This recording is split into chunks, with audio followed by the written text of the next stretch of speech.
essa mudança e depois volta a agenda reformista, anteriormente. Nós vivemos o PT vírus.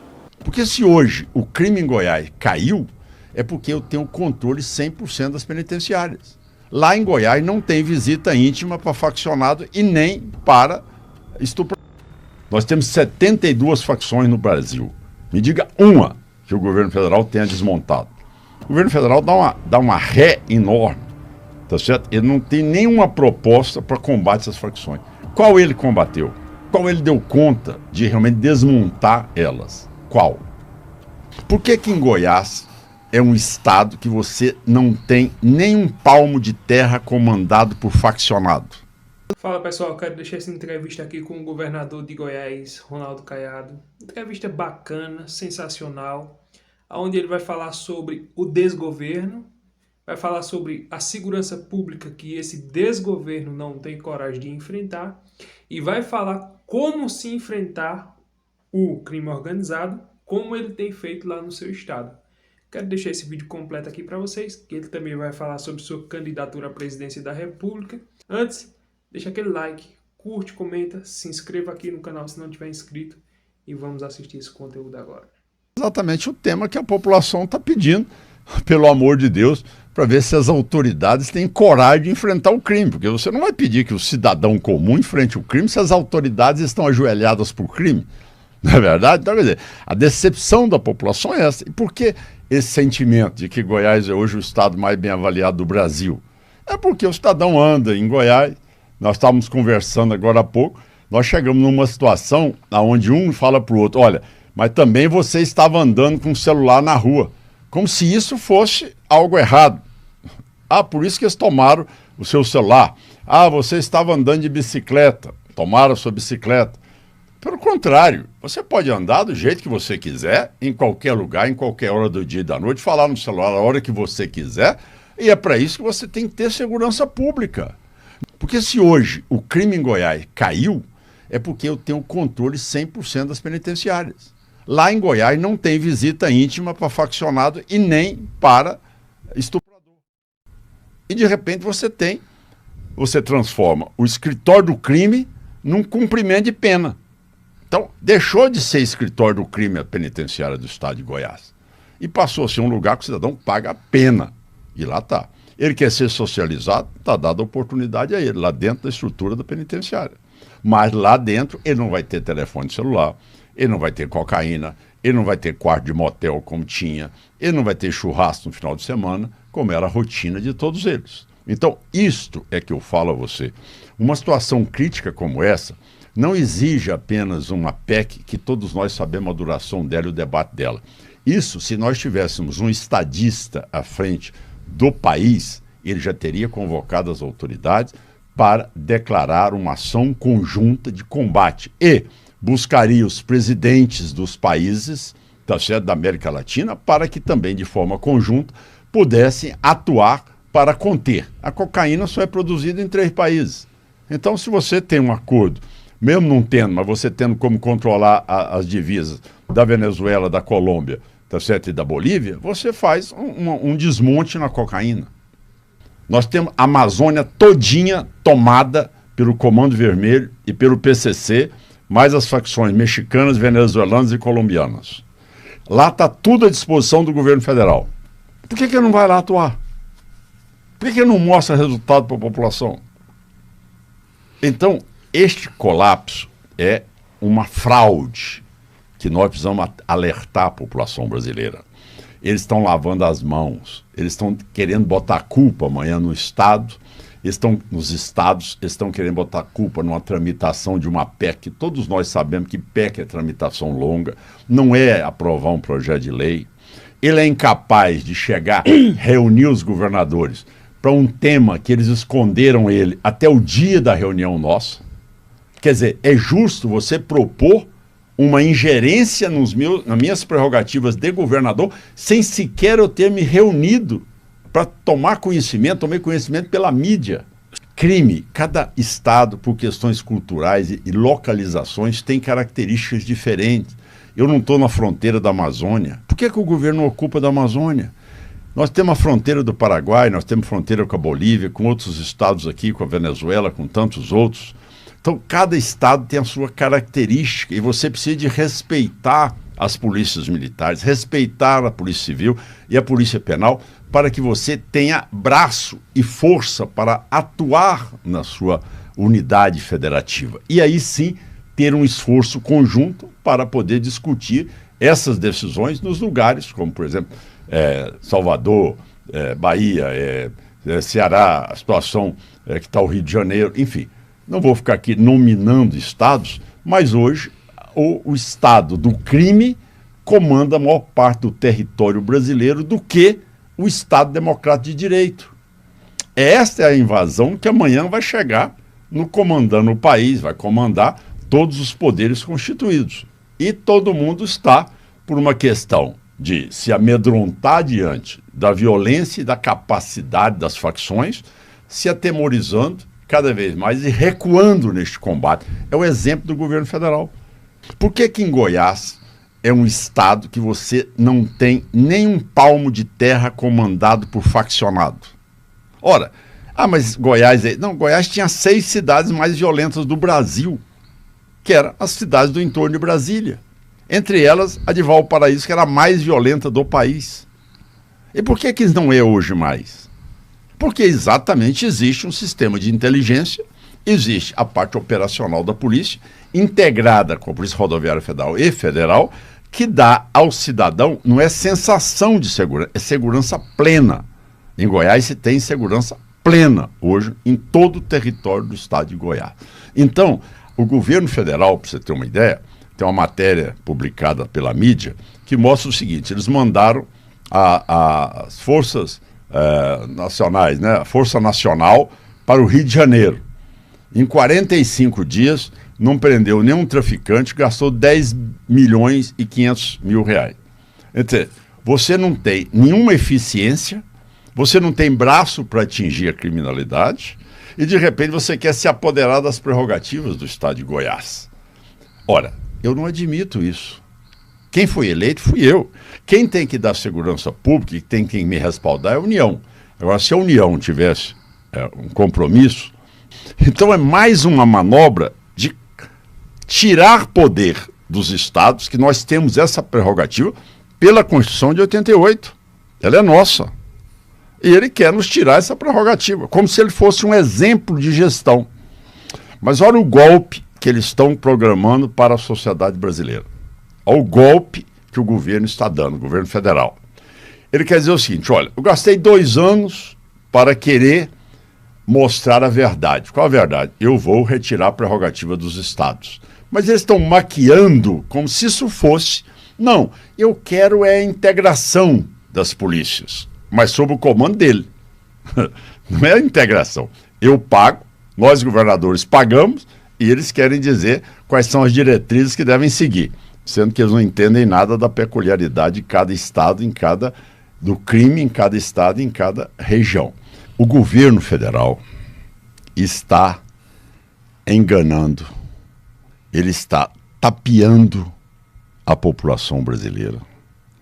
Ele está simplesmente desenhando uma cortina de fumaça de um assunto que, se você buscar, que a insegurança não é uma novidade hoje para o povo brasileiro. Desde a eleição anterior, ela já atingia 75% de preocupação da população. Virou a prioridade da população, então, segurança. Que nunca teve antes. Antes você tinha problema de saúde, você tinha educação, você tinha emprego. É a primeira vez nos últimos anos que segurança atingiu esse patamar no Brasil. Bom, o que o atual governo fez? Ele não fez nada. Mas e o combate da criminalidade? Onde é que está? Eles sabem que eles não têm braço para alcançar o crime no Brasil e que o que eles deviam propor seria uma integração das polícias nossas em cada um dos estados e abrindo a nós, tá certo, o COAF, para que nós tivéssemos acesso a essas informações dos traficantes como de todos os criminosos. E, além do mais, que o governo federal se propusesse a fazer repasses à altura aos estados, Para você ter uma ideia, Goiás eu já gastei já investi 17 bilhões de reais em 5 anos e meio. O governo federal me repassou 940 milhões. 17 bilhões aqui e o governo federal me passou 940 milhões. Ou seja, isto mostra o desinteresse real do governo. Então ele cria um factoide para amanhã chegar, olha, eu não fiz nada porque infelizmente a PEC não passou. Então você vê a fraude que ele está montando. No momento em que o cidadão elege alguém para um cargo de prefeito na sua cidade ou de vereador, ele deseja trazer, em primeiro lugar, a paz para o seu dia a dia. Segundo lugar, resultado objetivo da vida como ela é. Como é que o cidadão deseja ali poder chegar a um ponto de ônibus sem ser assaltado, como ele deseja ver a parte também de saneamento básico no seu bairro, de asfaltamento, saber se a saúde também é compatível com aquilo, para dar segurança a ele poder morar com a sua família naquele local. Se a educação, é o que eu falo no meu estado de Goiás, eu peço aos pais que, por favor, matricule seu filho. Eu não vou fazer você gastar nenhum real do seu orçamento. Eu vou assumir 100% todos os gastos e ainda vou oferecer uma educação de qualidade para seu filho amanhã ser uma referência na área da educação e na profissão que ele vier a optar por ela. Não é na tese do achismo, não é na tese do confronto no sentido de não mostrar alternativa que seja viável. É alguém que realmente possa dizer, olha, eu não concordo com a sua tese, mas eu tenho o que mostrar porque eu fiz nessa área da educação, da segurança, da saúde, dos programas sociais, da emancipação das pessoas que vivem numa situação de pobreza, extrema pobreza. Então, eu entendo que a população brasileira está ávida por sair deste clima de enfrentamento e quer um momento de crescimento de renda per capita, de qualidade de vida, tá certo? De renda, para ela poder se sentir cidadã.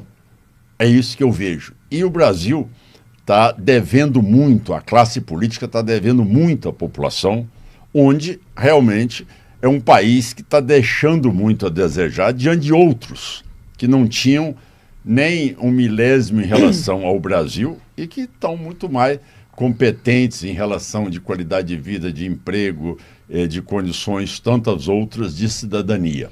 Eu, como governador, eu tenho um compromisso com a minha população, eu assinei um plano de governo e uma proposta que registrei no Tribunal Regional Eleitoral.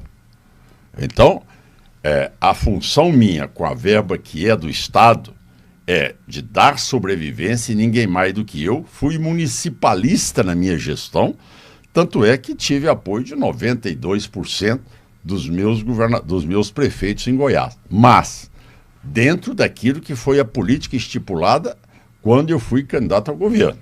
Eu sou pré-candidato pelo Partido União Brasil e não estou aqui trazendo uma hipótese. O cidadão quiser andar com o celular na rua, andar em qualquer lugar da praça ou sua propriedade urbana ou rural, em qualquer município do estado de Goiás, ser respeitado, vá para lá e vá ver se essa é a realidade ou não. E por isso o desenvolvimento chegando, as empresas migrando, porque não tem que ter carro blindado, não tem que ter segurança privada, e o cidadão mais humilde hoje vai para o ponto de ônibus a qualquer hora, abre sua empresa a qualquer hora da madrugada e sai de lá com tranquilidade, ir embora para casa e criar sua família. Por exemplo, você viu eu mostrar documento oficial, onde eu tenho hoje, na favela do Rio de Janeiro, 54 criminosos faccionados do Comando Vermelho, que são monitorados pela minha polícia, tá certo? E que nós não podemos entrar lá, porque tem uma DPF, chamada DPF das favelas, que não autoriza você entrar, até que se tenha toda uma tramitação até chegar ao Supremo, momento em que todos eles já estão sabendo e já deslocaram de local. É hora de você chegar e dizer, olha, não é compatível mais, tá certo? Uma audiência de custódia, o cidadão que já roubou 20 vezes, simplesmente você liberá-lo. Não é possível mais você chegar dentro de uma casa e ter lá 500 quilos de maconha ou 200 quilos de cocaína e dizer, não, mas só que a invasão no domicílio e não seguiu todas as regras e por isso o cidadão está solto. E eu pergunto, então eu vou devolver. Se a operação não é legal, como é que eu vou ficar com um produto ilegal? Então tem que devolver o produto também para a casa do juiz? Ou para a casa do cidadão? Então por que nada disso é feito? Porque aí a pergunta que fica, qual é o interesse que tem o governo em deixar com que as facções avancem cada vez mais? Por que eles não tomam medidas eficientes? Certo? Se você for esperar lei para tudo, meu amigo, você me desculpa, tá certo? Mas nós estamos diante de um fato que desestabiliza a democracia brasileira, que ela já não existe em muitas partes do Brasil em um amplo território nacional. O que a sociedade está lhe dizendo. Por que 75% hoje diz, olha, pelo amor de Deus, nos dê condição de segurança pública para nós vivermos, para nós trabalharmos, para nós empreendermos no Brasil? Essa é a propriedade. Se você não entender isso, você não vai ter o voto da população. Tá certo? Então você tem que ter essa sensibilidade que o eleitor deixou muito claro nessa eleição, o seguinte, olha, volte atenção porque nós queremos, não é você que vai ditar nosso voto, nós queremos um candidato que realmente possa desenvolver isto aqui. E neste percentual, você não pode excluir, tá certo? O centro da população. 5 milhões de brasileiros decidem a eleição nacional. Sim. Tá certo? 5 nosso milhões. nível de polarização atualmente, né? 5 milhões de pessoas, tá certo? Por que em certo momento eles penderam para a esquerda? Por que em certo momento eles penderam para uma direita? Por que em certo momento eles penderam para um centro democrático? Tá certo? São esses 5 milhões de pessoas que muitas vezes oscilam. O povo quer alguém que ganha eleição e tem a capacidade de pacificar o Brasil, tem a capacidade de poder dizer, olha, eu vou governar para todos, eu vou governar construindo a paz, eu vou governar com alegria, eu vou governar com resultado, eu não vou governar criando crise todo dia, eu vou governar tendo a humildade de buscar os poderes, eu vou ter reconhecimento pelo Congresso, pelo Supremo, pelo Tribunal de Contas da União, pela Ouvidoria, pela Defensoria Pública, eu vou governar, tá certo? Dentro do regime democrático, ou seja, são poderes autônomos, mas, ao mesmo tempo, são poderes que estão interligados. Então, é com esta convicção que se governa um país. O Brasil cansou de ficar discutindo o supérfluo, o acessório e deixando de lado o principal. E você fala, como é que pode um país que tem um clima tropical, produz 3 safras ano, é um país abundante em água doce, é um país que tem as terras mais férteis do mundo, e de repente você vê esses países que têm todos os problemas dando um show em termos de nós, tá certo? Você viu esse governo do Lula entrar falando exatamente o contrário. Ele disse que não, nós temos que aumentar os gastos, porque o gasto do governo é que desenvolve o país. Quer dizer, veja bem a mentalidade desse presidente. O que desenvolve o país é o gasto e o investimento do empresário. Poxa, será possível que não acordou até hoje, num 3º mandato? Gente, o que desenvolve o Brasil não é gasto do governo, não. Ah, porque eu tenho que investir cada vez mais no governo, ampliar meus gastos no governo. Isso é o desastre que está aí. Agora, o que é que eu fiz em Goiás? Eu fiz toda a tarefa de casa, igual ensina-se nos livros primários de economia, e hoje é um estado que sai do CAPAG-C, é um estado que hoje é respeitado, tem um equilíbrio fiscal, hoje é um estado que tem 14 bilhões e 800 milhões em caixa, que pago tudo em dia, que pago meus fornecedores em dia, que pago salários em dia, que tem dinheiro para investimento, que invisto realmente na parte social, que invisto em infraestrutura, que invisto na área de saúde e educação e segurança pública. Então, o que você tem que fazer será que ele descobriu agora que ele tem que fazer corte? Ou por que ele não sabia que esse corte deveria ter sido feito desde o momento que ele assumiu o governo? Por que ele não teve essa austeridade lá, enquanto ele acha que pode continuar cada vez mais ampliando a bolsa da carne, é bolsa da cerveja, é bolsa de mais alguma coisa que ele vai criar. Será que não aprendeu ainda que nós precisamos de emancipar as pessoas nos programas sociais, como nós temos feito no estado de Goiás? Ele vai cortar em quê? Em investimento da saúde e educação, tá certo? Segurança pública nunca investiu no Brasil, sempre contingenciou o fundo da segurança pública.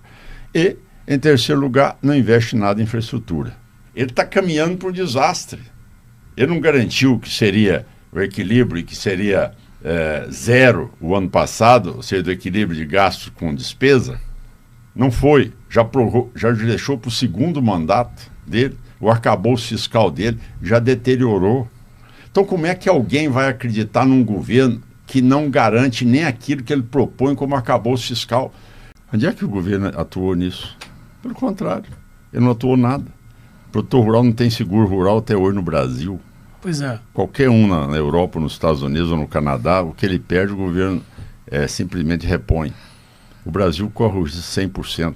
Qual é a ação de governo que desenvolveu a capacidade do PIB nacional? Ele diminuiu a tributação no Brasil? Não. Vai aumentar com a reforma tributária. Vai aumentar a tributação no Brasil. Tá certo? É porque o Brasil é um país diferente.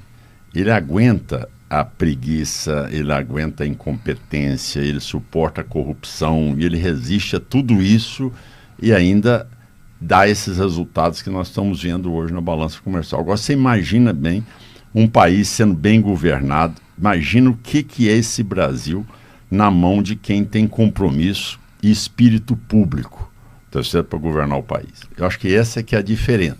Aí você vai ver uma outra realidade. E se você quiser aprender a fazer de 2 a 5 mil reais, clica no link no primeiro comentário fixado. Lá tem uma aula gratuita te ensinando passo a passo de como fazer de 2 a 5 mil reais aqui na internet. Isso é totalmente possível. Sem enrolação, não é jogo, não é tigrinho, não é aposta, nada disso. É uma aula totalmente gratuita.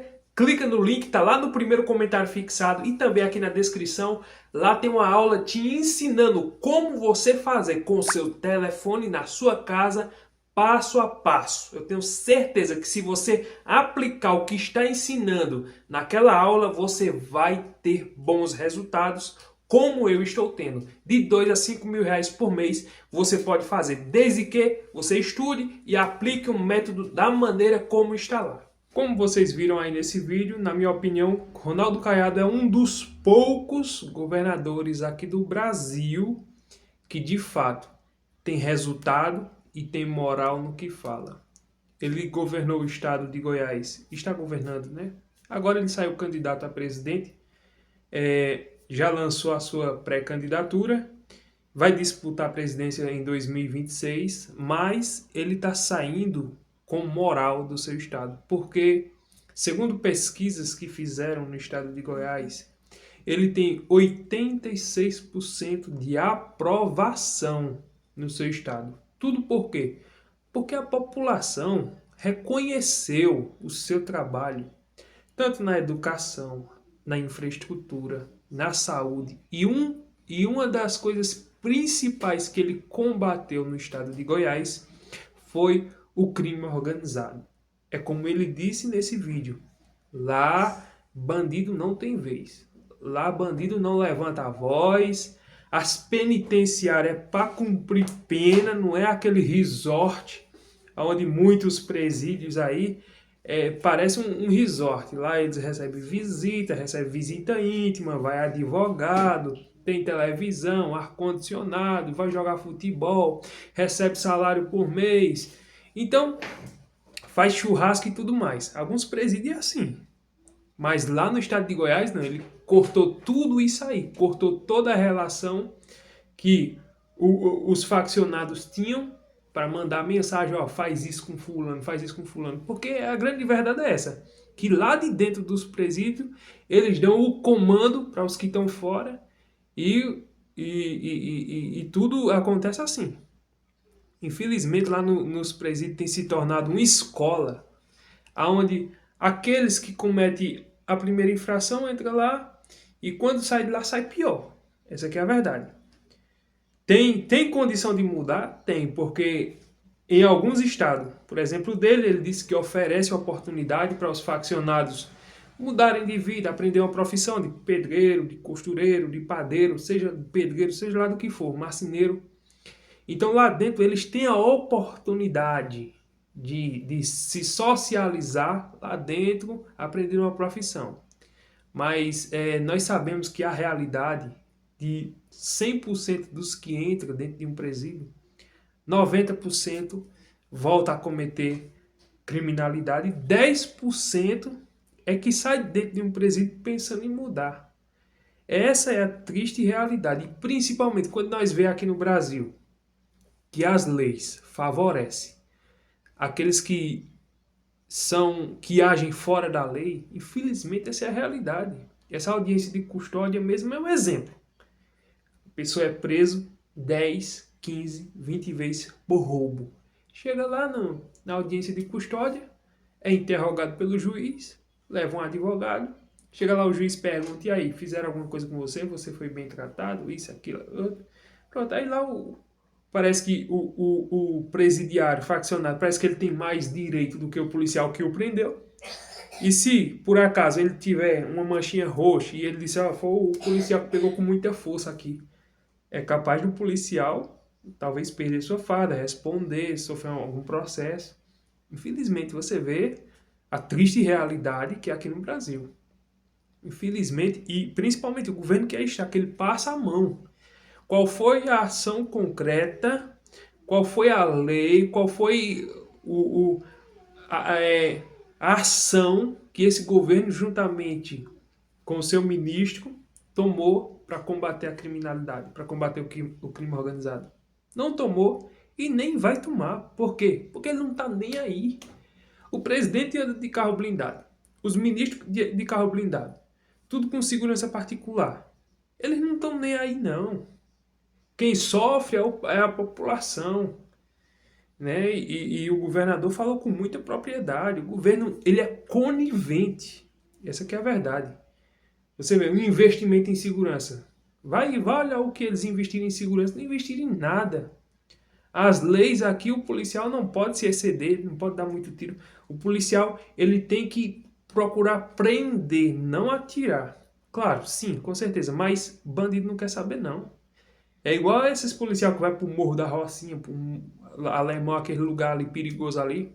Quando eles vão para ali, eles vão no intuito de fazer a sua missão, mas quem tá lá no morro, a bandidagem que tá lá no morro, eles não quer saber de negociação, não. Eles vão fazer chover bala.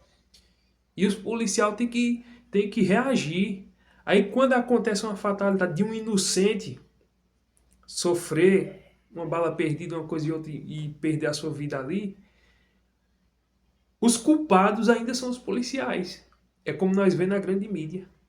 Os policiais, armas, o tiro saiu do policial. Ninguém coloca a culpa nos bandidos. Ninguém coloca a culpa naqueles caras que estavam lá em cima. Eles não querem saber de lei, não. Mas os bandidos, os policiais, coitado, é quem leva a culpa. É quem sofre investigação. Aí lá vai pro Ministério Público, vai investigar. E quantos policiais foram. Então, infelizmente, o policial se sente desmotivado para trabalhar. Essa é a triste realidade. O policial, ele arrisca a sua vida, ele veste uma farda para trabalhar, para proteger a população, mas mesmo assim as leis parecem que trabalham contra o policial. Essa é a triste realidade. Esse é o Brasil que nós vivemos, né?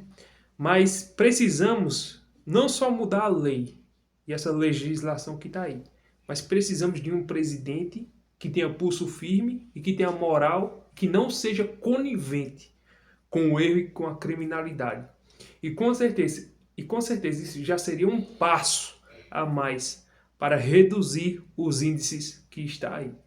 Então eu queria trazer esse vídeo para vocês. Se você gostou, deixa o like, curte, comente, compartilha. E até o próximo vídeo, se Deus permitir.